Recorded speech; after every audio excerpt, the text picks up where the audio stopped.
కాకరకాయ అండి. ఈరోజు కాకరకాయ ఇప్పుడు ఎలా చేయాలో చెప్తాను చూడండి. కావాల్సిన పదార్థాలు అండి.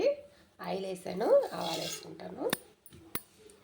ఇదిగోండి కాకరకాయ ఉప్పేసి అరగంట ముందే ఊరబెట్టి పెట్టాను. కాకరకాయని ఇదిగోలా కట్ చేసుకున్నాను, మధ్యలో కట్ చేసి ఉప్పేసి అరగంట నానబెట్టాను.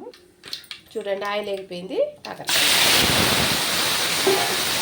ఇదిగోండి శనగపప్పు మిక్సీ పెట్టుకుంటాను జార్లో వేసి. చూడండి సన్న మంట పైన వేగాల. అంటే వేగింది. తెల్లగడ్డ చూడండి కాకరకాయ బాగా వేగింది. దాంతో తెల్లగడ్డ కూడా వేపుతా ఉన్నాను. బాగా వేగాలి. ఇంకాసేపు తెల్లగడ్డ వేగిపోయింది. పసుపు వేసేస్తాను. కొన్ని పసుపు కూడా వేగిపోయింది. కారం వేసేస్తాను. ఇదిగోండి కారం వేగిపోయింది. ఇదిగోండి మిక్సీకి వేసుకున్న వేరుశనగపప్పు వేసేసుకోండి.